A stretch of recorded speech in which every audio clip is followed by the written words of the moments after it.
Dreamscape presents Falling from Gravity by K.K. Allen, narrated by Erin, Mallon, and Jason Clarke.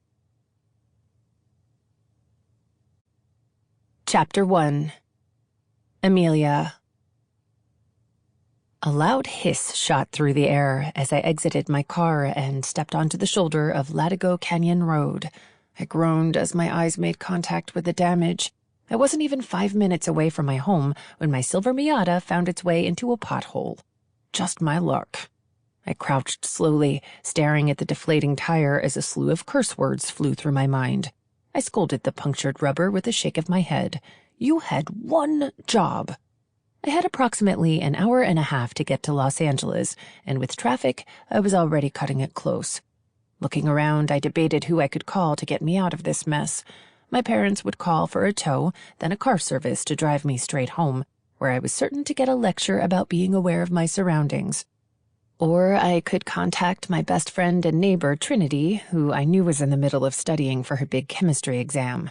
As much as I hated myself for choosing to interrupt Trinity, it was my only true option. Her response was instant. Trin, help is on its way. My next breath was a deep one, whooshing out of me along with the tension I'd felt moments earlier. Trinity was the kind of friend who didn't hesitate to help her bestie out in a jam, no matter what was going on in her life. I would buy her Starbucks and convince her to drive me to L.A. She could study there.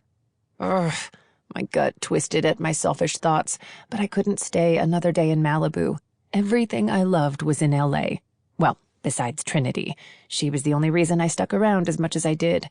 But with us both graduating in a few months, I couldn't hang back while she studied to pursue her dreams. I had my own dreams to fulfill, big dreams, and they all started with Gravity Dance Complex.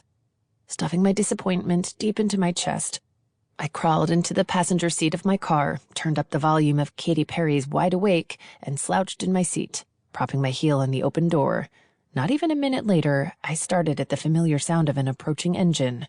No. My eyes widened, my cheeks burned red, and my chest immediately filled with panic. She wouldn't. That wasn't the sound of just any engine, and one glance through my windshield confirmed my suspicion.